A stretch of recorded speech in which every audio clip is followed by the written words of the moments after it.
အမတဒါနဓမ္မဒါနအဖြစ်ဖြင့်ဟောကြားအပ်သောဝိပဿနာကျင့်စဉ်တရားဒေသနာတော်ဝိပဿနာဆိုတာ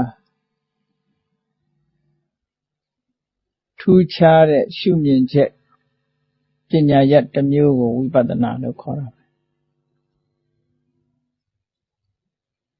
ဝိဆိုတာ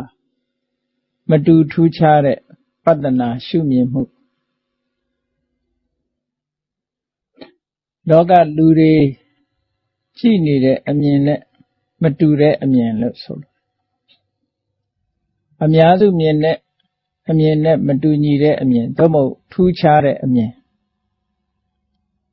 အဲဒီလိုထူးခြားတဲ့အမြင်နဲ့ကြည့်နိုင်တဲ့ဉာဏ်ရည်စွမ်းပကားတစ်မျိုးကိုဝိပဿနာလို့ခေါ်တယ်အဲဒီဝိပဿနာဆိုတာမြတ်စွာဘုရားပွင့်မှသိရတဲ့နည်းစနစ်တစ်ခုဘာဝနာကျင့်စဉ်နှမျိုးရှိတဲ့ထင်သမထဘာဝနာဝိပဿနာဘာဝနာလို့ဘာဝနာကျင့်စဉ်နှမျိုးရှိအဲဒီဘာဝနာကျင့်စဉ်နှမျိုးမှာဘာဝနာဆိုသည်မှာစိတ်ဓာတ်လေ့ကျင့်ပြီးတော့တိုးတက်ပွားများခိုင်မာလာအောင်ရင့်တန်လာအောင်လုပ်တဲ့နည်းစနစ်အဓိကအားဖြင့်သမာဓိစိတ်တွေခိုင်မာလာအောင်စိတ်ဓာတ်တည်ငြိမ်မှုတွေခိုင်မာလာအောင်လေ့ကျင့်ပေးရတဲ့နည်းစနစ်နဲ့အသိပညာတွေတိုးတက်လာအောင်လေ့ကျင့်ပေးတဲ့လေ့ကျင့်နည်းစနစ်နှစ်ခုဒါဘာဝနာလို့ခေါ်တာပေါ့အဲဒီဘာဝနာနှစ်မျိုးစလုံးဟာလေ့ကျင့်ရမယ့်အရာတွေကြီးပဲသမထဘာဝနာဆိုတာလည်းလုပ်ရမယ်ဝိပဿနာဘာဝနာဆိုတာလည်းလုပ်ရတယ်အဲဒီလိုလုပ်တဲ့အခါမှာရွေးချယ်မှုနှမျိုးရှိတယ်တချို့ကသမထကိုအရင်ကျင့်ပြီးတော့မှဝိပဿနာကျင့်တယ်တချို့ကသမထကိုတီးတီးတန့်တန့်မလုပ်တော့ဘဲနဲ့ဝိပဿနာပညာဆိုတဲ့ပညာပိုင်းကိုအဓိကဦးစားပေးပြီးတော့လုပ်တဲ့နည်းစနစ်လည်းရှိတယ်ဒီနှမျိုးလုံးဟာမှန်ကန်တဲ့နည်းတွေကြီးပဲလို့ပြောအောင်မြတ်စွာဘုရားလက်ထက်တော်အခါကာလတုန်းကတော့အများစုဟာကျမ်းမာရေးလည်းကောင်းကြတယ်ရာသီဥတုလည်းကောင်းတယ်လူလောကမှာစိတ်တည်ငြိမ်စရာအကြောင်းတွေအများကြီးရှိတယ်ဒီနေ့ခေတ်မှာတော့လူတွေရဲ့တဏ္ဍာမှာ emotion တွေများတယ် emotion တွေများတယ် stress တွေများတယ်စိတ်ဖိစီးမှုတွေများတယ်ဘာဖြစ်လို့များလာတော့ဆိုလူချင်းဆန္ဒတွေကများလာလို့လူချင်းဆန္ဒတွေကိုဖြည့်ချရတာမတန်မှများလာရုပ်ထုဘက်ကတိုးတက်များပြားလာသည့်အတွက်ကြောင့်အဲ့ဒီရုပ်ထုကိုလူချင်းတဲ့ဆန္ဒတွေကလည်းများလာသည့်အတွက်ကြောင့်ရရှိအောင်ဆိုပြီးတော့ကြိုးပမ်းဆောင်ရွက်ကြရတဲ့အခါမှာလိုဘပြည့်တာရှိတယ်လို့လိုဘမပြည့်တာရှိတယ်ပြည့်ရင်လည်းတစ်မျိုးမပြည့်ရင်လည်းတစ်မျိုးလောကမှာပြည့်သွားတယ်ဆိုတာတော့အခိုက်အတန့်လို့သာပြောလို့ရတယ်ဘယ်တော့မှပြည့်တယ်ဆိုတာမရှိဘူးရုပ်ထုဆိုင်ရာပစ္စည်းတွေကလည်းတစ်မျိုးပြီးတစ်မျိုးပေါ်နေတာပေါ်နေလို့ရှိရင်ဒီတစ်မျိုးပြီးသွားရင်နောက်တစ်မျိုးကလိုချင်စရာတွေလာအောင်ပါပဲအဲ့ဒီလိုချင်စရာတွေနောက်ကိုလိုက်ပြီးတော့စိတ်ဓာတ်တွေဟာတည်ငြိမ်မှုမရနိုင်ကြဘူးတဲ့ဒါကြောင့်မို့လို့တည်ငြိမ်မှုရအောင်အဲ့ဒီနောက်လိုက်ခြင်းကိုနံပါတ်1စွန့်ပယ်ဖို့လိုအပ်တယ်ပေါ့အဲ့ဒါကိုပြောတာမြတ်စွာဘုရားတန်တုဋ္ဌိဆိုတာရှိတဲ့အနေထားလေးတစ်ခုနဲ့ခြေနှက်ရောင်ရဲလိုက်ပြီးတော့လူချင်းစရာအာယုန်တွေနောက်ကိုမလိုက်တော့ဘဲနဲ့စိတ်တည်ငြိမ်မှုရအောင်ကြိုးပမ်းအားထုတ်တာမြတ်စွာဘုရားလက်ထက်တော်ခါကာလတုန်းကရုပ်ထုနဲ့ပတ်သက်ပြီးတော့လူချင်းစရာတွေကမများဘူးဟိုဒီသွားတဲ့အခါမှာဆိုလဲယင်ဆိုတာများများဆာဆာရှိတာမဟုတ်ဘူး တိုင်းပြည်အုပ်ချုပ်တဲ့ဘုရင်တွေသာအတော်တန်ချမ်းသာတဲ့ပုဂ္ဂိုလ်တွေသာမြင်းရင်တို့လဲရင်တို့ဆင်ရင်တို့ဆိုတာတွေနဲ့သွားကြလာကြတယ်။တမန်ပုဂ္ဂိုလ်တွေကကုန်းချောင်းလျှောက်ကြတာ။ကုန်းချောင်းလျှောက်တော့ရင်စည်းဖို့အတွက်လည်းသူတို့မှာဘာမှစိတ်ဆန္ဒမရှိကြဘူး။မရှိသည့်အတွက်စိတ်ဓာတ်ဟာတည်ငြိမ်မှုတွေအများကြီးရှိတယ်။ဒီကနေ့ကျတော့မဟုတ်ဘူး။ယင်တွေကလည်းပေါ်များလာတဲ့အတွက်ကြောင့်အဲ့ဒီယင်တွေရရှိဖို့အတွက်ဆိုပြီးတော့မရှိရင်မဖြစ်တဲ့အနေအထားတစ်ခုဖြစ်လာတယ်။ဖြစ်လာတော့စိတ်ရဲ့လှုပ်ရှားမှုတွေများလာတဲ့အတိုင်းကြိုးစားအထောက်လို့မအောင်မြင်ဘူးဆိုလို့ရှိရင် emotion တွေတို့ stress တို့ဝင်လာတာပေါ့။ဒါကြောင့်မို့ဒီကနေ့ခေတ်မှာတော့သမထကျင့်စဉ်တစ်ခုကိုကျင့်ဖို့ဆိုတာတော်ရောနဲ့တော့ခက်ခဲတယ်ပေါ့ပေါ့ရောက်အောင်မြင်မှုအမှန်တန်ခက်တယ်။ကျမ်းမာရေးကြံ့ခိုင်မှုလည်းလျော့သွားတယ်။စိတ်ဓာတ်ကြံ့ခိုင်မှုအားတွေလည်းလျော့သွားတယ်။ဒါကြောင့်မို့လို့ဒီကနေ့ခေတ်မှာသမထကိုအောင်မြင်အောင်ကျင့်ပြီးမှဝိပဿနာအောင်မြင်အောင်ကျင့်တာမဖြစ်နိုင်ဘူးလို့ပြောတာမဟုတ်ဖြစ်နိုင်တယ်ပေါ့။ပုဂ္ဂိုလ်ပေါ်မှာမူတည်တာပေါ့နော်။အဲ့တော့ပုဂ္ဂိုလ်ပေါ်မူတည်ပြီးတော့ဖြစ်နိုင်တယ်။အဲ့တော့မြတ်စွာဘုရားလက်ထက်တုန်းကသမထကျင့်စဉ်တွေကိုပေါရောက်အောင်မြင်အောင်ကျင့်ပြီးမှကျင့်တဲ့ပုဂ္ဂိုလ်တွေလည်းလွန်များတယ်။ဘုရားမပွင့်ခင်ကသမထကိုပဲပေါရောက်အောင်ကျင့်ပြီးတော့ဝိပဿနာကူးတဲ့နည်းကိုမသိကြသည့်အတွက်ကြောင့်မအိုမနာမသေးလို့ဆိုတဲ့သူတို့သတ်မှတ်ချက်ဟာဗြဟ္မပြေပဲဖြစ်သွားဗြဟ္မပြေမှာပဲလမ်းဆုံးသွားကြတယ်လမ်းဆုံးသွားပြီးအဲ့ဒီဗြဟ္မပြေကိုပဲပန်းတိုင်ထားပြီးတော့ဘာသာရေးကိုင်းတွေဟာကျင့်ကြံကြိုးကိုအားထုတ်နေကြအစစ်မနှိမ်ဘူးသူတို့ကအဲ့လိုကျင့်ကြံကြိုးကိုအားထုတ်ပြီးတော့ဗြဟ္မပြေရောက်တဲ့အခါတက်တန်းအလွန်ရှိတယ်မေ့နေလောက်ကဘာချီပြီးတော့ရှိတဲ့တက်တန်းဆိုတော့အကြာကြီးနေကြရတယ်ပေါ့ကြာကြီးနေတဲ့အခါကျတော့ကြားလာတော့သူတို့စိတ်ထဲမှာနေသထာဝရလို့ယူဆလာကြတယ်တို့ကထာဝရနေရတယ်ဒါဆိုကိုယ်မျက်စိအောက်မှာတတ္တဝါလေးတွေကပြုတ်နဲ့ပျောက်သွားဇမားတွေအနေနဲ့ကြည့်မယ်ဆိုရင်လူတွေဆိုတာခဏလေးနတ်တွေဆိုတာလည်းခဏအလုံးကြောက်ကြလိမ့်မယ်လူရဲ့တက်တန်လူပုံလူလောကဒီကနေ့ခေတ်မှာဆိုအလွန်မြန်တယ်ပေါ့ဘုန်းကြီးတို့ဘုရားလက်ထက်ကဝတ္ထုတစ်ခုဆိုလို့ရှိရင်တာဝရိန္ဒနတ်ပြည်မှာပန်းခူးနေတဲ့နတ်သမီးတဦးဟာသုတေစိတ်ကြသွားလို့လူပြေလာဖြစ်တယ်လူပြေလာဖြစ်တော့သူဘယ်လာတယ်ဆိုတာကိုသိလို့ကုသိုလ်ကောင်းမှုတွေကြိုးစားလုပ်တယ်ဒီမှာအိမ်တော်ရသားကြအသက်အရွယ်ကြီးလို့သိသွားတဲ့အခါသူ့ရဲ့ဆန္ဒအတိုင်းအဲ့ဒီနတ်ပြည်ကိုပြန်ဖြစ်တယ်ဟိုမှာပန်းခူးတော့မှရှိသေးတယ်ဆိုအဲ့လောက်ကွာခြားတယ်ပေါ့အသက်ချင်းကနော်အတိုင်းတာတစ်ခုနဲ့ပြောလို့ရှိရင်လူပြည်မှာအနှစ်90ဆိုရင်စတုမာတွေကတရက်ပဲရှိသေးတယ်လူပြည်မှာအနှစ်100မှာတာဝရိန္ဒတရက်ပဲဆိုတော့ဒီကနေ့ခေတ်လူတွေဟာတာဝရိန္ဒနတ်တို့ရဲ့တရက်တောင်မနေလိုက်ရအောင်တိုးတောင်းနေပေါ့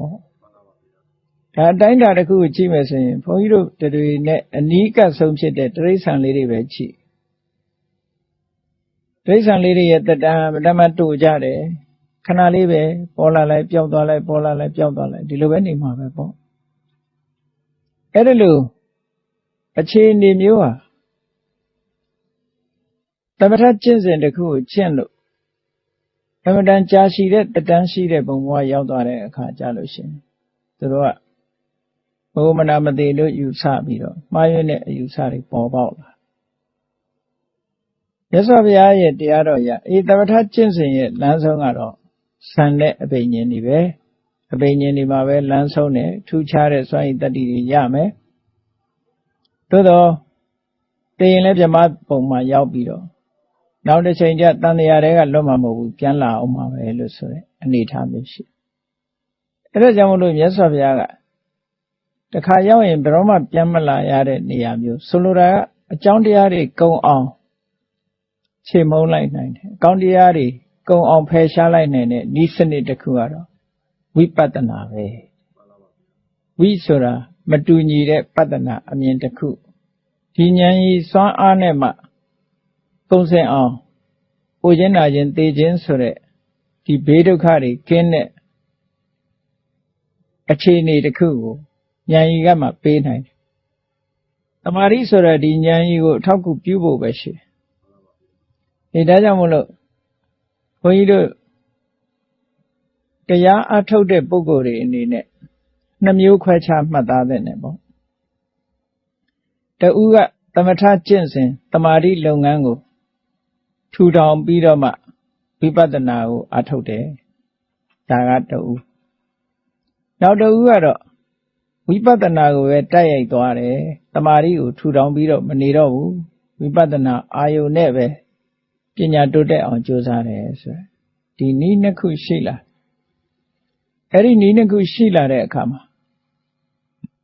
ပထမနည်းကိုသမထယာနိကပုဂ္ဂိုလ်လို့ခေါ်တယ်ပထမနည်းလိုက်တဲ့ပုဂ္ဂိုလ်သမထယာနိကဒုတိယနည်းလိုက်တဲ့ပုဂ္ဂိုလ်ဝိပဿနာယာနိကပုဂ္ဂိုလ်လို့ခေါ်တယ်ဘယ်ပုဂ္ဂိုလ်ပဲဖြစ်ဖြစ်သမထကျင့်စဉ်ပဲကျင့်ဝိပဿနာကျင့်စဉ်ပဲကျင့်ပထမဆုံးလှုပ်တင်လှုပ်ထိုက်တဲ့ကိစ္စကပါလဲလို့ဆိုရင်ကိုကျင့်တရားကောင်းမွန်အောင်အရင်စောင့်တည်ဖို့လိုတယ်ကိုကျင့်တရားကောင်းမွန်အောင်လုပ်တယ်လို့ဆိုတာပြင်လိုက်တာတခဏလေးပဲကိုကျင့်တရားဆိုတာအကြာကြီးပြင်ရတာမဟုတ်ဘူးအခုမလုပ်တော့ပါဘူးလို့ဒါကိုရှောင်လိုက်ပါပြီလို့စိတ်ထဲကစောင့်တည်လိုက်တာနဲ့နှုတ်ကထုတ်ဖော်ပြီးတော့စောင့်တည်လိုက်တာနဲ့တပြိုင်နက်သူကိုကျင့်တရားဟာလုံလောက်သွားတယ်လို့ဒီလိုဆိုတယ်အဲ့ဒီကိုကျင့်တရားပြည့်စုံသွားပြီဒါကြောင့်မို့ဆရာတော်ကြီးတွေကအကြံပေးတယ်ရှေးဥစွာသီလစင်ကြယ်အောင်လုပ်ရမယ်သီလစင်ကြယ်အောင်လုပ်တယ်ဆိုတာဘယ်လောက်ကြာအောင်လုပ်ရမယ်ဘယ်နှလလုပ်ရမယ်ဘယ်နှစ်နှစ်လုပ်ရမယ်ဒီလိုမရှိဘူးခုစောင့်တည်လိုက်ရင်အခုချိန်မှာကိုယ့်ကိုစဉ်းစားကြည့်လိုက်ငါ9ဝါးသီလစောင့်တည်ထားတယ်ငါစင်ကြယ်နေပြီလို့အာယုံပြုတ်ကြည့်လိုက်တာနဲ့တပြိုင်နက်ငါအခုချိန်ထိစောင့်တည်ပြီးတဲ့အချိန်မှာဘာမှကျူးလွန်ထားတာမရှိဘူးဖောက်ပြက်ထားတာမရှိဘူးငါသီလဟာခုစောင့်တည်လိုက်တဲ့အချိန်ကစပြီးစင်ကြယ်တယ်လို့ပြန်ပြီးတော့အောင်းမေ့လိုက်တာနဲ့တပြိုင်နက်စိတ်ထဲမှာဘာဖြစ်လာတော့ဆိုကျေနပ်အာရမှုလေးဖြစ်လာအဲ့ဒီကျေနပ်အာရမှုလေးကိုအဝိပ္ပိတာရလို့ခေါ်တာပဲစိတ်ထဲမှာနှလုံးမသာမယာဖြစ်เสียမရှိဘူးဝမ်းသာစရာလေးဖြစ်လာအဲ့တော့ဝမ်းသာတဲ့အခါကျတော့ဘာဖြစ်လာတော့ဆိုအဲ့ဒီဝမ်းသာမှုကိုအကြောင်းပြုပြီးတော့ပါမောဇ္ဇာလို့ခေါ်တဲ့ဒီနှစ်သက်မှုလေးတစ်ခုပေါ်လာအဲ့ဒီပါမောဇ္ဇာဆိုတဲ့နှစ်သက်မှုလေးပေါ်လာတဲ့အခါပီတိဆိုတဲ့ပို့ပြီးတော့စွမ်းအားရှိတဲ့ခန္ဓာကိုယ်တစ်ခုလုံးလွှမ်းမိုးနိုင်တဲ့ပီတိလို့ဆိုတဲ့စွမ်းအားရှိတဲ့နှစ်သက်မှုတစ်ခုထပ်ပေါ်လာအဲ့ဒါပေါ်လာလိုက်တာနဲ့တပြိုင်နက်ပီတိဖုံးနေတဲ့အခါမှာကိုယ်ခန္ဓာတစ်ခုလုံးဟာငြိမ်းချမ်းပြီးတော့သွားတယ်အဲ့ဒါကဒုက္ခလို့ခေါ်တာအဲ့ဒီဒုက္ခရလာလို့ရှိရင်ပတ္တတိဆိုတဲ့စိတ်ရောပါရောအကုန်လုံးငြိမ်းချမ်းသွားတယ်ငြိမ်းချမ်းသွားတာနဲ့တပြိုင်နက်စိတ်ကလေးကတည်ငြိမ်လာတဲ့သမာဓိဆိုတာပေါ်လာအဲ့ဒီသမာဓိပေါ်လာတဲ့အခါမှာယထာဘူတညာဏတတနာအာယုန်တစ်ခုကိုစူးစမ်းဆင်ခြင်ကြည့်လိုက်တာနဲ့တပြိုင်နက်အမှန်သိတယ်ဆိုတဲ့အသိဉာဏ်တစ်ခုကပေါ်လာနိုင်တယ်ဒါကကိုယ့်ဘာကိုလက်တွေ့လုပ်ကျင့်သုံးကြည့်ရမယ့်ကိစ္စတစ်ခုပဲပေါ့ကိုယ့်ဘာကိုဒီအစဉ်ဆက်တွေကသူ့ဘာသူသွားရင်နဲ့ဒီလိုလက်တွေ့လှုပ်ခြင်းအားဖြင့်ဒီအစဉ်ဆက်မပြတ်ဖြစ်ပေါ်လာနိုင်တာပေါ့ဒါကြောင့်မို့ကိုကျင့်တရားကိုရှေးဥစွာစင်ကြယ်အောင်လုပ်ပြီးတော့မိမိကိုယ်တိုင်ကသမထကျင့်စဉ်တစ်ခုကိုအရင်ကျင့်ပြီးမှဝိပဿနာကိုအားထုတ်မယ်လို့ဆိုလို့ရှိရင်ဝိပဿနာရဲ့အာယုံဆိုဒီမှာနှမျိုးတည်းပဲရှိတယ်ရုပ်နဲ့နာမ်နှမျိုးပဲရှိတယ်အဲ့တော့ရုပ်ဆိုတာ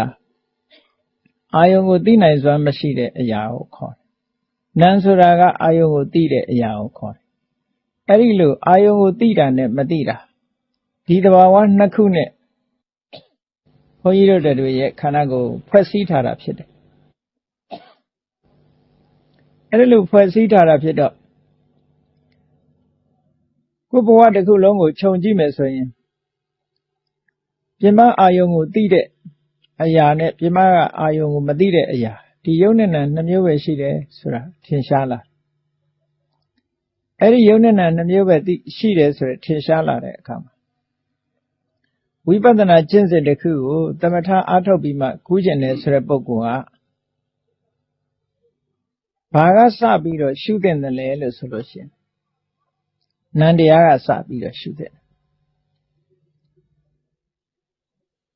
သမထကျင့်စဉ်ကျင့်လို့အာယုန်တစ်ခုပေါ်မှာစိတ်ဟာတည်ငြိမ်လာပြီဆိုတဲ့အခါအဲ့ဒီတည်ငြိမ်လာတဲ့စိတ်ကိုပဲဝိပဿနာအာယုန်အဖြစ်အသုံးချပြီးတော့ဝိပဿနာဘက်ကိုကူးတာအဲ့ဒါသမထယာနိကပုဂ္ဂိုလ်ကနံတရားဘက်ကကူးတယ်လို့ဒီလိုပြောတာဝိပဿနာယာနိကတတ်သွားတဲ့အခါမှာနံတရားဘက်ကမကူးပဲနဲ့ထင်ရှားတဲ့ရုပ်တရားတစ်ခုကိုအခြေပြုပြီးတော့သွားရမယ်ဆိုလိုတာကဝိပဿနာတတ်သွားခြင်းလို့ရှိရင်ယုတ်ကစရှုပါလို့အဲ့တော့ဒီအကြံပြုချက်ဟာလောက်ရမယ်လို့ပြောတဲ့ဟာမဟုတ်ဘူးလောက်တဲ့နယ်လို့ပြောတာဟုတ်သမထယာနိကပုဂ္ဂိုလ်ဒီယုတ်ကစမရှုရဘူးနာငါပဲရှုရမယ်လို့ဒီလိုဆိုလိုတာမဟုတ်ဘူးလွယ်ကူတဲ့နည်းစနစ်တစ်ခုကိုဖော်ပြတယ်ဝိပဿနာယာနိကပုဂ္ဂိုလ်ကလည်းပဲနာအစမရှိရဘူးယုတ်ကစရှုရမယ်လို့ဆိုတာလွယ်ကူတဲ့နည်းစနစ်တစ်ခုကိုပဲပြောတာအဲ့တော့ဘယ်ဟာပဲစရှုလို့ရတယ်ဆိုတာတော့မှတ်ထားရမှာပေါ့ကိုယ်အစဉ်ပြေတယ်လို့ရှုလို့ရတယ်ပေါ့အေးကောင်းပြီဆိုလိုတာကတော့ဝိပဿနာကူးပြီဆိုတဲ့အချိန်မှာဝိပဿနာဆိုတဲ့အလုပ်ဟာအာယုံကယုံနဲ့နံနှစ်မျိုးတည်းကတစ်ခုခုပဲဖြစ်ရမယ်လို့ဒါကိုသိဖို့လိုတယ်ပေါ့ယုံနဲ့နံကွဲပြားသိရမယ်ယုတ်သိပြီးရင်လည်းနံသိမယ်နံသိပြီးရင်လည်းယုတ်ကိုသိလိမ့်မယ်ဒီနှစ်ခုကဆက်ပြီးတော့နေတယ်ဘုန်းကြီးတို့တွေကအပေါ်ယံကိုကြည့်ပြီးတော့ယုံနဲ့နံနှစ်မျိုးကိုယုံနံလို့မသိပဲနဲ့ဘာသိလဲငါလို့သိတယ်ငါဟာလို့သိနေတယ်တတ္တဝါလို့သိနေတယ်သူရဲ့ငါရဲ့ဆိုတဲ့အတွေးနဲ့ပဲသိနေတယ်အဲ့ဒီအတိပြောင်းလောက်အောင်လူတွေရဲ့တဏ္ဍာမှာယုံနဲ့နံနှစ်မျိုးပဲရှိတယ်ဆိုတာကိုမြင်အောင်ကြိုးစားအားထုတ်ဖို့အရေးကြီးတယ်အဲ့တော့ဝိပဿနာအားထုတ်တဲ့အခါမှာအဆင့်၃ဆင့်ကိုမှတ်သားထားသင့်တယ်ပေါ့ကိုဟာဘယ်အဆင့်မှာအလုံးလုံးနေတာတော့ဆိုအဆင့်ကျော်ပြီးတော့အလုံးမလုံးရဘူးအဆင့်အတိုင်းပဲအလုံးလုံးရမယ်အဆင့်၃ဆင့်ကိုပရိညာ၃ပါးလို့ပရိညာဆိုတာပရိဆိုတာပိုင်နိုင်ညာကသိတာကိုလုပ်တဲ့အလုပ်ကိုပိုင်နိုင်သိတာနဲ့ဝိရဝါဒသိတာမတူဘူးလုပ်ငန်းတစ်ခုလုပ်တာတောင်မှပဲပိုင်နိုင်သိတဲ့လူရှိတယ်နော်ပိုင်မပိုင်နိုင်တဲ့ပုဂ္ဂိုလ်ရှိတယ်အဲ့တော့ကိုသိတဲ့အလုပ်ကိုပိုင်နိုင်သိတာကိုပရိညာပရိပိုင်နိုင်စွာညာသိတယ်ဆိုတဲ့အဓိပ္ပာယ်နဲ့ဝိပဿနာဉာဏ်ဖြစ်တာကိုပဲဆင့်၃ဆင့်မှတ်သားထားဖို့နံပါတ်၁ကညာတပရိညာလို့ခေါ်တယ်ညာတဆိုတာသိရမယ့်အာယုံလို့ပြောတာဝိပဿနာကျင့်စဉ်ကိုကျင့်လို့ရှိရင်ဝိပဿနာရဲ့အာယုံအဖြစ်သိရမယ့်ဟာကိုအရင်တွေ့အောင်ရှာရမယ်တွေ့အောင်လုပ်ရမယ်တွေ့အောင်အဲ့ဒါကိုကြည့်ရမယ်အဲ့ဒီညာတဆိုတဲ့နေရာမှာဒီနေရာမှာဘာဟာညာတလဲသိရမယ့်ဟာဘာလဲလို့ဆိုရင်ယုံနဲ့နာတတ္တဝါလို့ဆိုတဲ့အာယုံဟာသိရမယ့်အာယုံမဟုတ်ဘူးတကယ်သိရမယ့်အာယုံကယုံနဲ့နာနှစ်မျိုးပဲဆိုတာယုတ်ကိုတွေ့အောင်ရှာနိုင်ရမယ်နာမ်ကိုတွေ့အောင်ရှာနိုင်ရအဲ့ဒီသိရမယ့်ဟာတွေကိုသိအဲ့ဒီလိုသိတဲ့အခါမှာဘယ်ရှုထောင့်ကသိတယ်လဲလို့ဆိုလို့ရှိရင်ရုပ်ရဲ့ကိုယ်ပိုင်ရှုထောင့်လေးတွေရှိတယ်ကိုယ်ပိုင်အမှတ်သားလေးတွေရှိတယ်နာမ်ရဲ့ကိုယ်ပိုင်အမှတ်သားလေးတွေရှိတယ်သဘာဝတရားလေးတွေရဲ့မတူညီတဲ့အမှတ်သားလေးတွေရှိတယ်သူကမဲ့ရုပ်ဆိုလို့ရှိရင်အေးနဲ့တွေ့ရင်တစ်မျိုးပြောင်းသွားတယ်အပူနဲ့တွေ့ရင်တစ်မျိုးပြောင်းသွားတယ်အဲ့ဒါလို့ထင်းထင်းရှားရှားပြောင်းလဲဖောက်ပြန်တတ်တဲ့သဘောလေးကရုပ်တရားပဲနာမ်ဆိုတာကတော့အာယုံလေးတစ်ခုပေါ်မှာညွတ်ပြီးတော့ဥလှဲ့သွားတဲ့သဘောလေးဥလှဲ့သွားတဲ့သဘောဆိုတာကြည့်ကိုယ့်အကိုနေရင်ကနေပြီးတော့အတန်လေးကြားလိုက်လို့ရှိရင်အတန်ဘက်ကိုစိတ်ရောက်သွားတာဒါဥလှဲ့တဲ့သဘောပဲပေါ့မြင်လိုက်ရင်လည်းမြင်တဲ့ဘက်ကိုဥလှဲ့သွားတယ်အနံ့ရရင်လည်းအနံ့ရတဲ့ဘက်ကိုဥလှဲ့သွားတယ်ဟောဒါဥလှဲ့သွားတဲ့သဘောလေးအဲ့ဒါနာမ်ရဲ့သဘောလက္ခဏာလေးပဲအဲ့ဒါလို့ဒါကိုစာလို့ပြောတော့နမနလက္ခဏာအာယုံရှိတဲ့ဘက်ကိုညွတ်သွားတဲ့လက္ခဏာလို့ညွတ်သွားတယ်ဆိုတာဥလှဲ့တာကိုပြောတာအဲ့ဒီအာယုံဘက်ကိုဥလှဲ့သွားအဲ့ဒါလို့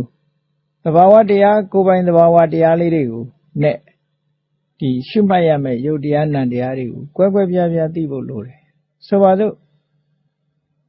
လုပ်ငန်းတစ်ခုကိုစပြီဆိုတဲ့အခါမှာ အာယုံခိုင်ခိုင်မာမာတခုတော့ရှိထားဖို့လိုတယ်ပေါ့ဒါကြောင့်မို့မြတ်စွာဘုရားကဒီအာနာပါနကမ္မထာဆိုတာအလုံးအတွက်အမြဲဖြစ်ပေါ်နေတဲ့အာယုံတစ်ခုဖြစ်သည့်အတွက်ကြောင့်အာနာပါနဆိုတာကို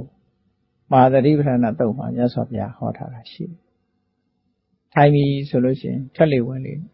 မြတ်စွာဘုရားကိုယ်တိုင်ကိုယ်ကလည်းပဲဖျားဖြစ်အောင်အထုတ်တဲ့ကမ္မထာဟာအာနာပါနကမ္မထာပဲပေါ့။သို့တော်ဒီအာနာပါနကမ္မထာဟာလွယ်ကူလို့ပြောတာမဟုတ်ဘူး။အမတန်မှတတိအမတန်မှကြီးမားတဲ့တတိအမတန်မှကြိုးစားတဲ့ဝီရိယအမတန်မှထက်သန်တဲ့ပညာရှိဖို့လိုအပ်တယ်။တာမန်ပုဂ္ဂိုလ်နဲ့ဆိုရင်ဒီအာနာပါနအောင်မြင်နိုင်မှုမရှိဘူးပေါ့။ဒါကြောင့်မလို့အာနာပါနတတိထွက်လေဝင်လေနဲ့ပတ်သက်ပြီးတော့တတိထားဖို့စိတ်အာယုံလေးကတတိလေးဟာဒီထွက်လေဝင်လေပေါ်မှာကတ်နေအောင်ပထမခြေတိုင်းအနေနဲ့စတင်ညဝိပဿနာအလုပ်ကိုလုပ်တော့မယ်ဆိုလို့ရှိရင်အဲ့ဒါနဲ့စလိုက်တာ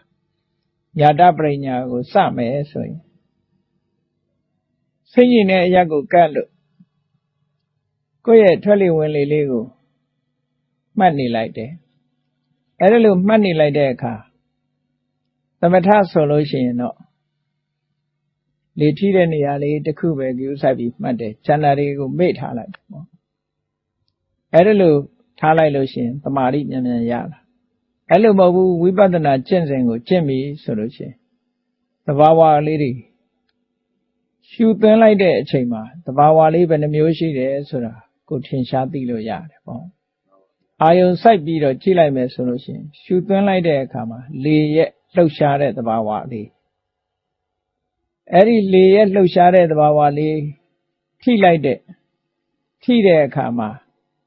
သိနိုင်တဲ့စွမ်းအားအသိစိတ်ပေါ်လာတဲ့အသိစိတ်ရဲ့ဖြစ်ပေါ်ရာဆိုတဲ့အနေအထားရှိတဲ့နာသီးပြားမှာရှိတဲ့ကာယပတာရလေးဟောထိလိုက်မှထိလိုက်တဲ့အခါဒီနှစ်ခုဆုံလိုက်တဲ့အခါသိလိုက်တယ်ဆိုတဲ့ထိသိစိတ်ကလေးအဲ့ဒီ၃မျိုးကိုမိအောင်ဖန်ကြည့်ဖို့လိုတယ်ပေါ့လူတိုင်းမှာမိအောင်ဖန်ကြည့်တယ်ဆိုတာတပြိုင်နက်တည်းတော့ဒီ၃ခုကိုမသိနိုင်ဘူးပေါ့သို့တော့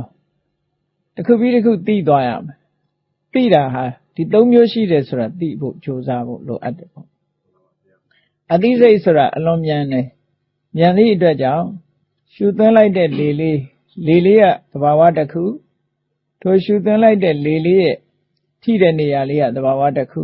ထိလိုက်လို့သိမှန်းသိတဲ့ပေါ်လာတဲ့စိတ်လေးကသဘာဝတစ်ခုလို့ဒီသဘာဝ၃ခုလောက်ကြည့်လိုက်တာနဲ့တပြိုင်တည်းလေလေးကလည်းပဲသူထိတယ်ဆိုတာမသိဘူးသူလှုပ်ရှားနေတယ်ဆိုတာမသိဘူးနာသီးပြားကလည်းလေလေးကငါ့ကိုလာထိတယ်ဆိုတာမသိဘူးသိတာကသိတဲ့ကာယဝိညာဉ်စိတ်ကလေးကသိတယ်လို့အဲ့ဒီမှာမသိတဲ့သဘောတရားနှစ်ခုကရုပ်တရားသိတဲ့သဘောတရားတစ်ခုကနံတရားလို့ရုပ်နဲ့နံနဲ့ဒီလိုကွဲပြားသွားနိုင်တယ်ပေါ့အဲ့ဒါအာနာပါနသိတယ်လို့ပဲကိုထိုင်းနေတဲ့အခါကျတော့ထိုင်းနေတဲ့နေရာနဲ့ကိုယ်ခန္ဓာကိုယ်နဲ့ထိနေတဲ့နေရာကိုလည်းအာရုံပြုကြည့်လိုက်အောက်ကထိုင်းနေတဲ့အရာရဲ့ပူရင်ပူတယ်နှွေးရင်နှွေးတယ်အေးရင်အေးတယ်မာရင်မာတယ်ပြောရင်ပြောတယ်ဆိုတာမျိုးထင်ရှားလာတယ်အဲ့တော့မာတယ်ပြောတယ်ဆိုတဲ့သဘောကပထဝီဓာတ်ရဲ့သဘောပဲပူတယ်အေးတယ်ဆိုတဲ့သဘောကိုစဉ်းစားလို့ရှိရင်တေဇောရဲ့သဘောအဲ့ဒီမတူညီတဲ့သဘာဝလေးကိုသိတယ်အဲ့ဒီမတူညီတဲ့သဘာဝလေးကိုလက်ခံနိုင်တဲ့နေရာကတစ်ခုပူတာကိုပူမှန်းသိလိုက်တယ်အေးတာကိုအေးမှန်းသိလိုက်တယ်မာတာကိုမာမှန်းသိတယ်ပြောတာကိုပြောမှန်းသိလိုက်တယ်ဆိုတဲ့အသိလေးကတစ်ခုသူလည်းပဲ၃ခုသွားတာပဲအဲ့ဒါလို့ထွက်လေဝင်လေတယ်မဟုတ်ဘူးမျက်စိကမြင်တော့လဲအဲ့ဒါလိုပဲ၃မျိုးပဲနားကကြားတော့လဲ၃မျိုးပဲနှာခေါင်းကအနံ့ရတာလဲ၃မျိုးပဲတခြားအာယုံစိုက်ပြီးတော့ကြည့်မယ်ဆိုရင်ဒါတွေကလျှာနဲ့အစားစားရင်လည်းပဲတူတူပဲအရသာရဲ့လျှာရဲ့လေရသိတဲ့စိတ်ရဲ့ဒီလို၃မျိုးဒီလိုဖြစ်ပေါ်နေတာကိုကွဲပြားသိလာအောင်နံပါတ်1ကြိုးစားတာဟာညာတပရိညာပိုင်းလို့ခေါ်တယ်ပေါ့အဲ့ဒါတွေကိုမကြိုးစားပဲနဲ့ဖြစ်ပျက်ကိုသွားရှုမယ်ဆိုလို့ရှိရင်တော့အဆင့်ကျော်သွားတယ်လို့ဒီလိုပြောရမှာအဲ့တော့ကိုလုံးရမယ့်အလုပ်ကဒါတွေကို clear ဖြစ်အောင်ရှင်းတယ်ရှင်းအောင်ဘာမှကိုစိတ်ထဲမှာမသေးမကွဲဆိုတာမရှိရအောင်သူ့လေ့ကျင့်မှုလိုအပ်တယ်ပေါ့အဲ့ဒါကြီးပဲလေ့ကျင့်မှုလိုအပ်တယ်အဲ့ဒီလိုညာတပရိညာဆိုတာသဘာဝရှုထောင့်ကနေပြီးတော့တရားဓမ္မတွေကိုသိတာညာတပရိညာလို့ခေါ်တယ်အဲ့ဒါလို့သိရင်ကနေပြီးတော့အဆင့်တက်လာတဲ့အခါကျတော့ဘာကြောင့်ဒါတွေဖြစ်လာတယ်ဆိုတဲ့အကြောင်းတရားကိုလည်းပဲသူကသဘောပေါက်လာတယ်ဆိုပါတော့ဒီလေလေးဖြစ်နေတာလည်းပဲလူရဲ့စိတ်ကြောင့်ဒီလေလေးဟာရှုသွင်းမှုဖြစ်နေတယ်ဆိုတော့စိတ်ဟာအကြောင်းတရားပဲလို့ကိုသိနိုင်တဲ့အကြောင်းတရားထိုစိတ်ကစိတ်ကြောင့်ဖြစ်ပေါ်လာတဲ့ဝါယောဓာတ်ကလေးဟာနာသီးပြားကိုလာထိတဲ့အခါအဲ့ဒီထိမှုကြောင့်ထိမှန်းသိလိုက်တဲ့အသည့်လေးကပေါ်လာရတယ်ငကိုကရှိနေတာမဟုတ်ဘူးဆိုတဲ့အသည့်လေးတွေလည်းဝင်လာတယ်ရှင်းရှင်းလင်းလင်းသိလာတယ်အဲ့ဒီမှာခုနကသဘာဝလက္ခဏာလေးတွေကိုလေရဲ့လှုပ်ရှားမှုသဘောကာယပတ္တာရရဲ့လေကိုဒီထိနိုင်တဲ့သဘောထိလို့သိတဲ့သဘောဒီသဘာဝလေးတွေကိုသိတဲ့အဆင့်ကဒီအဆင့်လေးသိလိုက်တာနဲ့ငါထင်းနေတဲ့တတ္တဝါဆိုတာမရှိပါလားဒီသုံးမျိုးပဲရှိနေတာပါလားလို့သဘောပေါက်လာတယ်အဲ့တော့ဒီယုံနဲ့နံဒီနှမျိုးတည်းပဲရှိနေတယ်လို့သဘောပေါက်ပြီးတော့တတ္တဝါရှိတယ်ဆိုတဲ့အထင်ကြီးဟာပျောက်လာအဲ့ဒါလို့ပျောက်လာပြီးတဲ့အခါမှာဆိုင်ရာအကြောင်းကြောင့်ဒါတွေကလည်းပဲဖြစ်နေတယ်ဆိုတဲ့အကြောင်းတရားကိုပါသိရှိနားလည်လာတယ်အဲ့ဒီသိရှိနားလည်လာတာကိုဒါပစ္စယပရိက္ခညာခုနကနာမရူပပရိစ္ဆေဒညာလို့စာလို့ပြောတဲ့အခါအဲ့လိုပြောတာပေါ့အဲ့တော့ဒုတိယရဲ့တဏ္ဍာမှာယုံနဲ့နံနှမျိုးပဲရှိတယ်လို့တတ္တဝါဆိုတဲ့အတွေးတွေဟာလုံးဝပျောက်သွားပြီလို့ဆိုလိုက်တာနဲ့တပြိုင်နက်နာမရူပပရိစ္ဆေဒညာသင်္ခါရတရားတွေကိုပိုင်ပိုင်နိုင်နိုင်သိတဲ့ပစ္စယပရိက္ခသင်္ခါရပရိစ္ဆေဒညာဆိုတာဥဒ္ဒနာမှာဖြစ်လာအကြောင်းတရားတွေကိုပါသိလိုက်တာနဲ့တပြိုင်နက်အကြောင်းပဲဖြစ်တာမဟုတ်ဘူးအကြောင်းကြောင့်ဖြစ်တယ်လို့သိလိုက်တာနဲ့တပြိုင်နက်တန်တရားတွေလည်းကင်းသွားတယ်အဲ့ဒီဉာဏ်နှမျိုးနာမရူပပရိစ္ဆေဒဉာဏ်နဲ့ပစ္စယပရိက္ခဉာဏ်ဆိုတာရှုမှတ်ရမယ့်အာယုန်တွေကိုပိုင်ပိုင်နိုင်နိုင်သိတဲ့အပိုင်းမို့သူ့ကိုညာတပရိညာအဆင့်လို့ပြောတာအဲ့ဒီညာတပရိညာအဆင့်ကိုကျော်ပြီးတဲ့နောက်မှာမမြဲဘူးဆိုတာတွေကိုသွားပြီးတော့တွေးတယ်ဆိုလို့ရှိရင်အဆင့်ကျော်တယ်လို့ခေါ်တယ်ရှင်သန္နမထေမြတ်အဲ့ဒီညာတပရိညာပိုင်းကိုပိုင်ပိုင်နိုင်နိုင်မသိဘဲနဲ့သူကအဆင့်ကျော်ပြီးတော့အနိစ္စဒုက္ခအနတ္တဆိုတာတွေကိုသူကစဉ်းစားတဲ့အခါမှာငါလည်းအနိစ္စဆိုတာသိတာပဲဒုက္ခဆိုတာလည်းသိတာပဲအနတ္တဆိုတာလည်းသိတယ်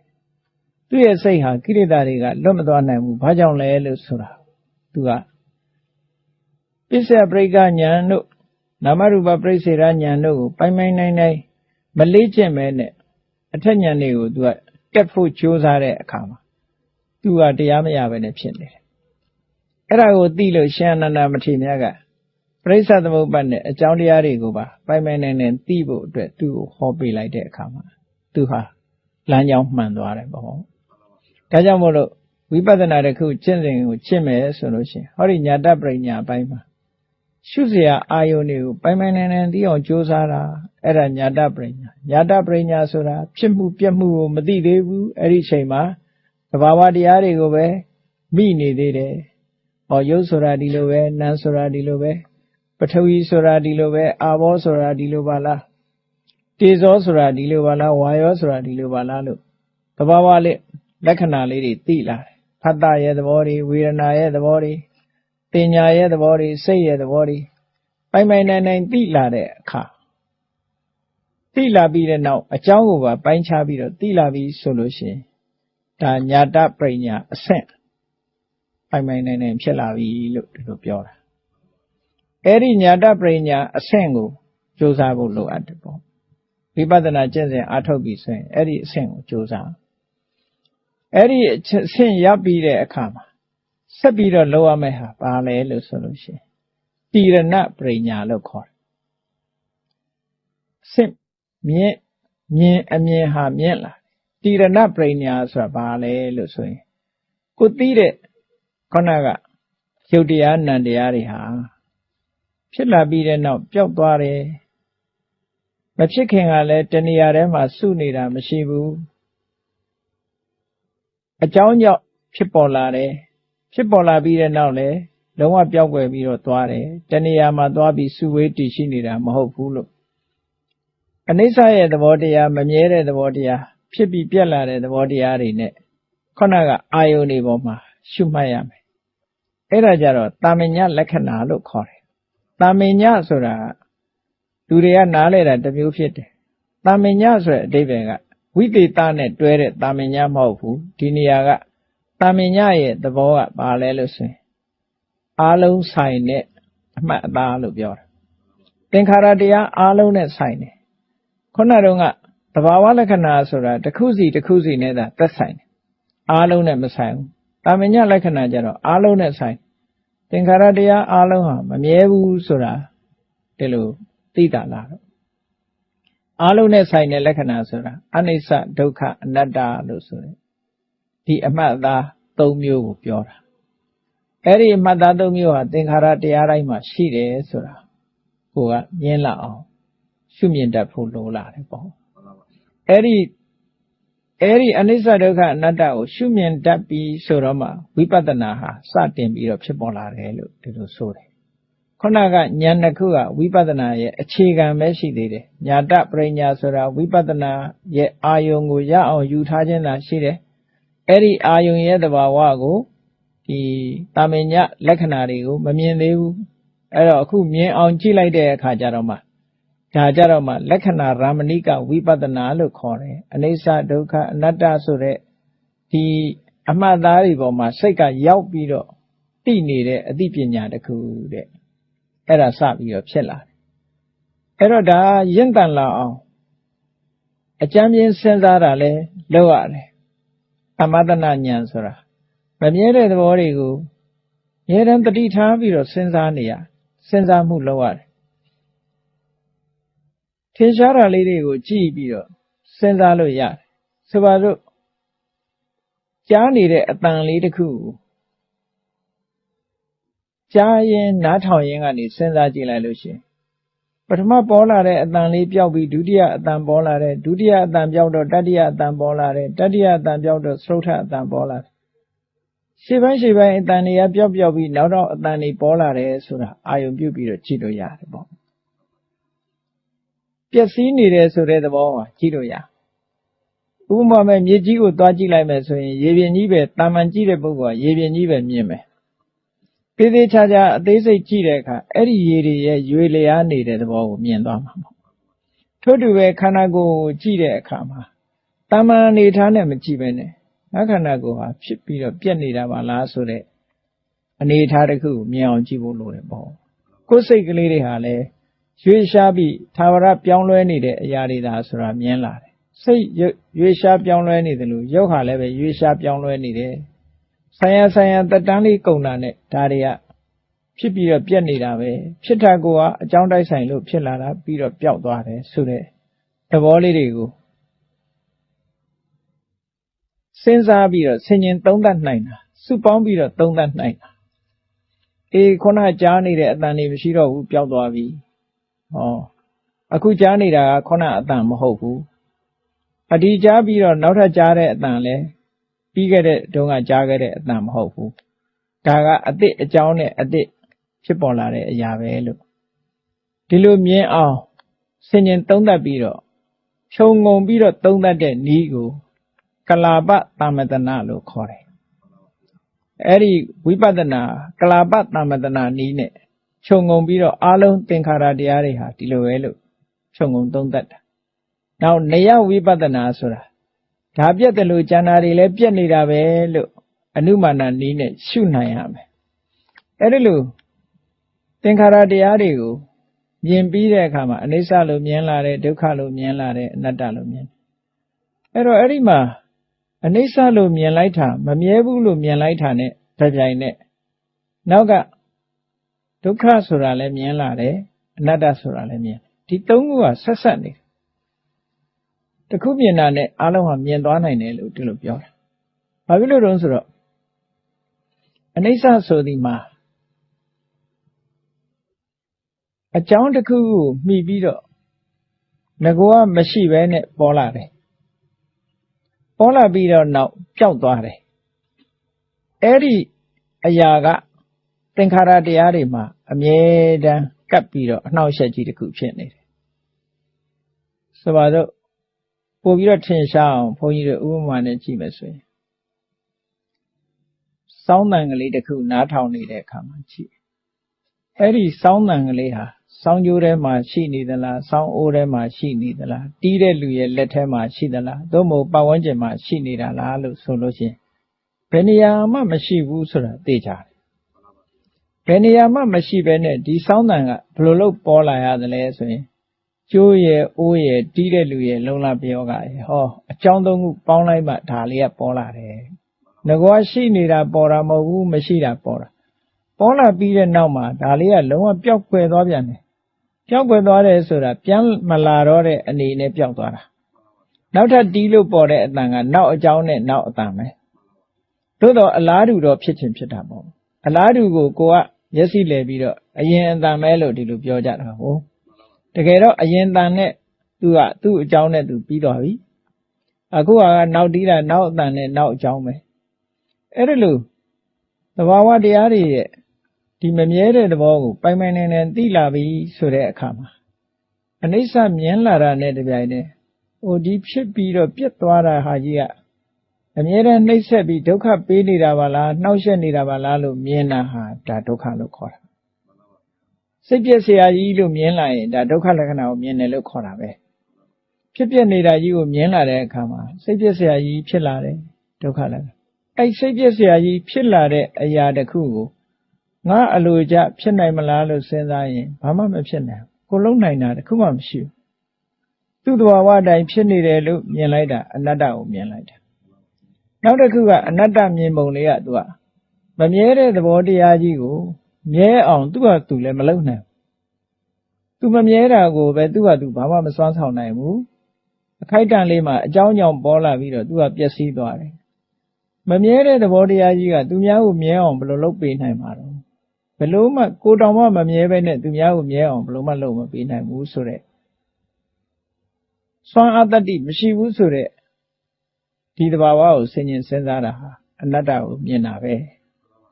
နောက်တစ်ခုအနတ္တမြင်ပုံတစ်ခုကဒီယုတ်တရားနံတရားတွေဟာရုပ်တက်တက်နံတက်တက်များတာဖြစ်တယ်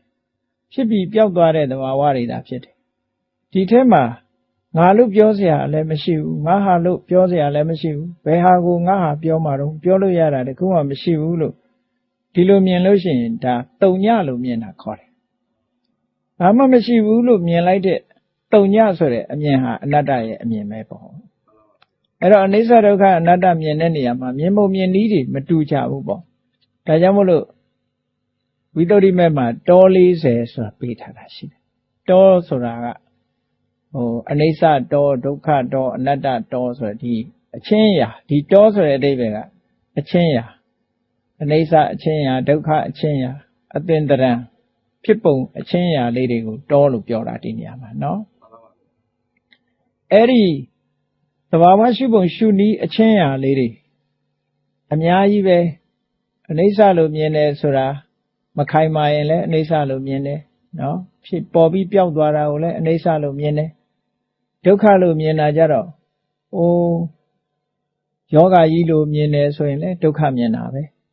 ကိုယ်တဏ္ဍာမှာစူးဝင်နေတဲ့စူးညောင်ကြီးလို့မြင်တယ်ဆိုရင်လည်းဒုက္ခကိုမြင်တာပဲအစ္ဆက်နေတယ်လို့မြင်တာလည်းပဲဒုက္ခကိုမြင်တယ်လို့ခေါ်တယ်အနတ္တမြင်ပုံကြတော့ဒီသဘာဝတရားတွေဟာငါမှမဟုတ်ပဲတစိမ့်တရားကြီးပဲလို့မြင်တာလေအနတ္တလို့မြင်တာပဲဒီထဲမှာငါဟာလို့ထောက်ပြစရာတခုမှမရှိဘူးသူကသူဖြစ်နေတာလို့မြင်တာလည်းပဲအနတ္တကိုမြင်တယ်လို့ပြောတာအဲ့ဒါလို့မြင်ပုံမြင်နည်းတွေဟာဘယ်လိုပဲမြင်သမျှဟာဒါအနိစ္စဒုက္ခအနတ္တလို့ဒီသုံးမျိုးထဲမှာမြင်တာပဲပေါ့အဲ့ဒါလို့မြင်လာလို့ရှိရင်ဒါဝိပဿနာဉာဏ်ဆိုတာတက်လာတဲ့အခါကျတော့တိရဏဆိုတာဆုံးဖြတ်ချက်ချလာအသိဉာဏ်တစ်ခုကခုနကသိယုံသိတာရုပ်ကိုသိတယ်နာမ်ကိုသိတယ်သိယုံသိတယ်တိရဏပရိညာကျတော့ဆုံးဖြတ်ချက်ကလေးတွေပါလာတယ်ဘယ်လိုဆုံးဖြတ်လာတော့ဆို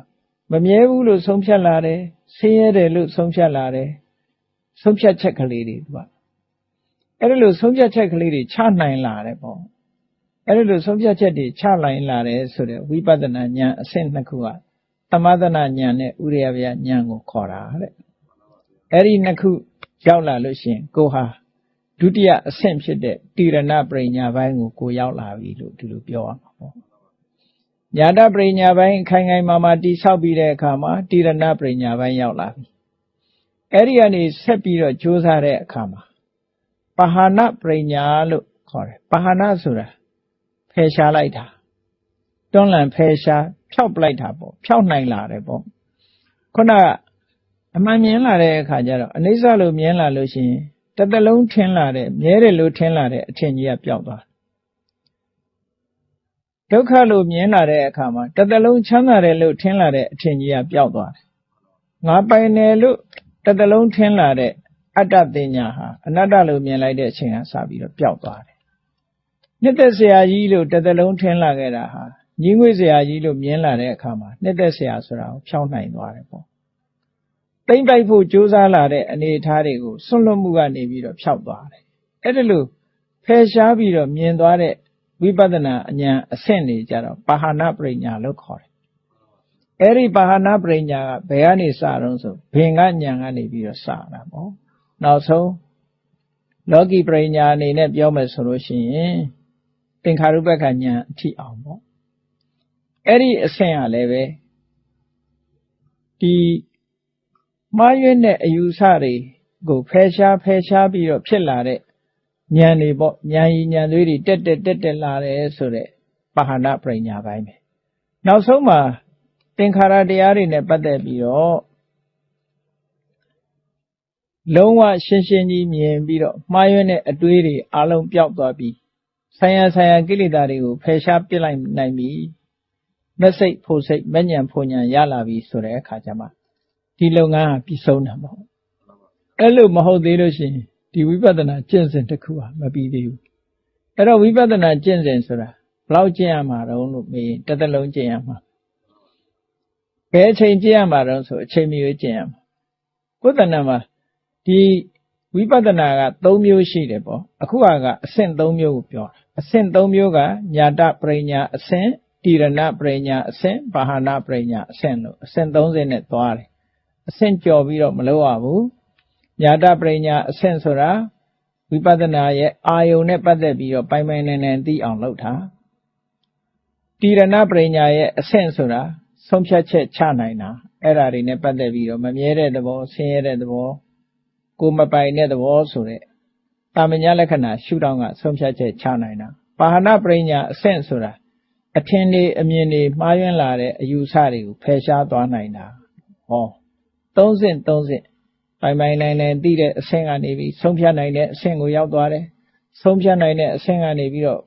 အမှားတွေကိုဖယ်ရှားပြနိုင်တဲ့အဆင့်ကိုရောက်သွားတယ်ဟောအဲ့ဒီအဆင့်ရောက်သွားမှဒီဝိပဿနာဉာဏ်ဟာမဲ့ဉာဏ်ရဲ့အကြောင်းတရားဖြစ်လာမယ်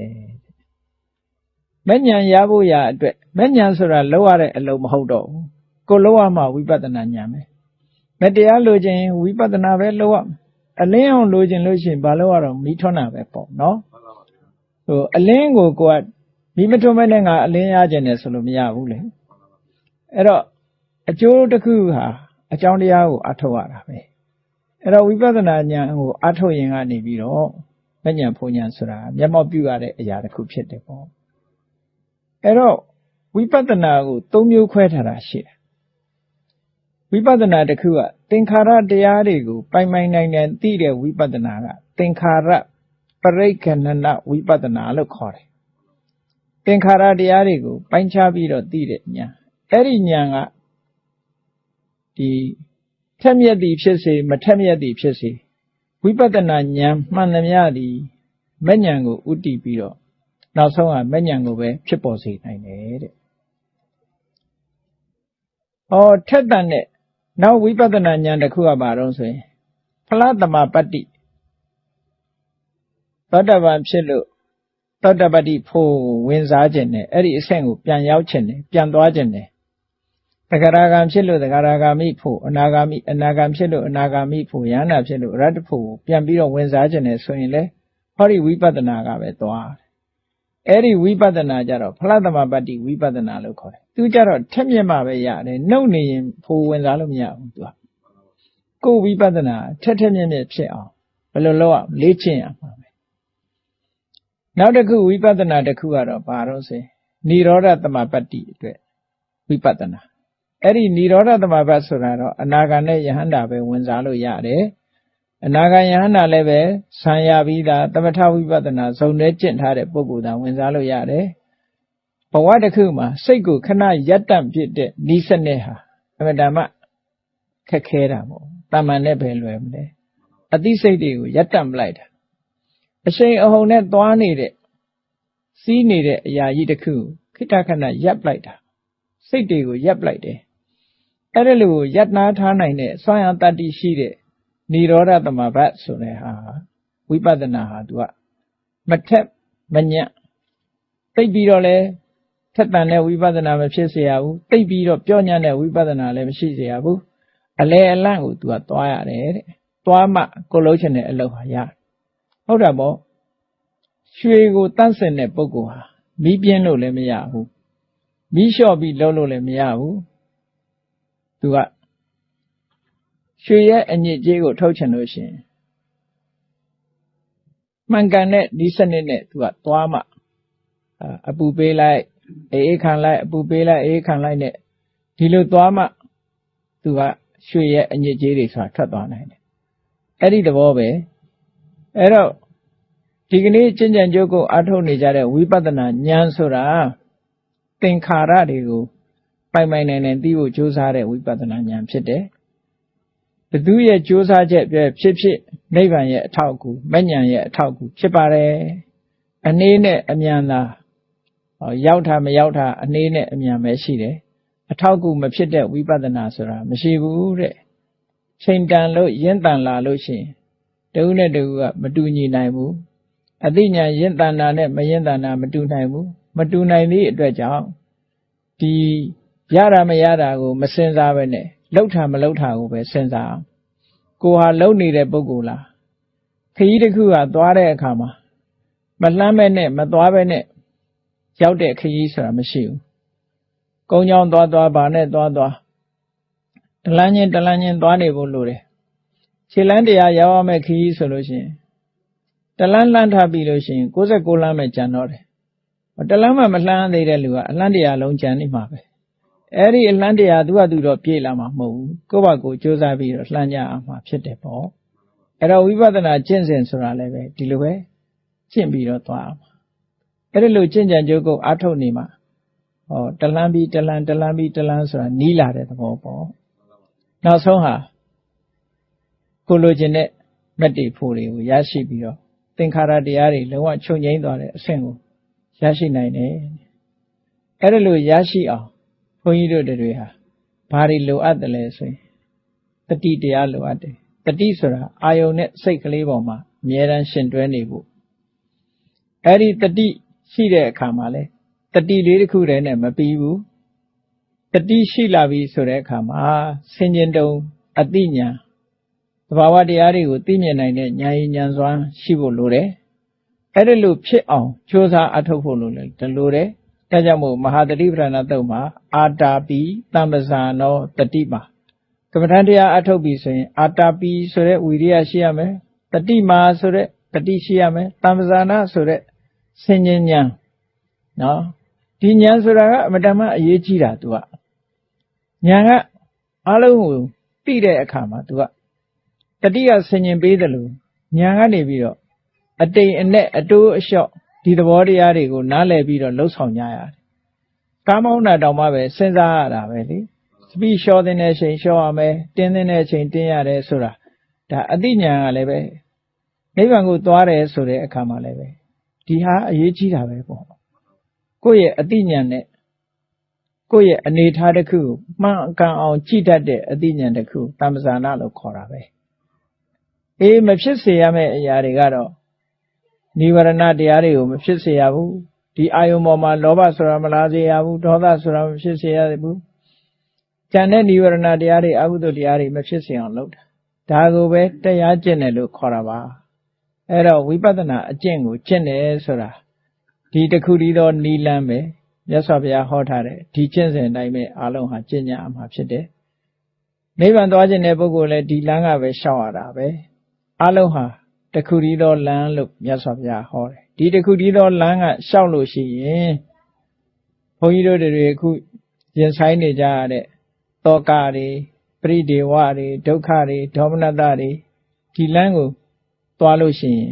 အဲ့ဒါတွေကနေပြီးလွန်မြောက်နိုင်တယ်တဲ့ဒါတွေမကဘူးတဏှာကစင်ကြယ်မှုမရှိလာတဲ့စိတ်ဓာတ်တွေဟာလည်းပဲစင်ကြယ်လာနိုင်တယ်နိဗ္ဗာန်သွားတဲ့လမ်းကြီးကိုလည်းဖြောင်းဖြောင်းတန်းတန်းတက်ရောက်သွားလာနေခြင်းနဲ့ဖြစ်တယ်နောက်ဆုံးကြတော့နိဗ္ဗာန်ဆိုတာကိုမျက်မှောက်ပြုနိုင်တယ်လို့ကိုယ်စီသဘောကျပြီးတော့ကျင့်ကြံကြိုးကုပ်အားထုတ်တော်မူနိုင်ကြပါစေကုန်သတည်း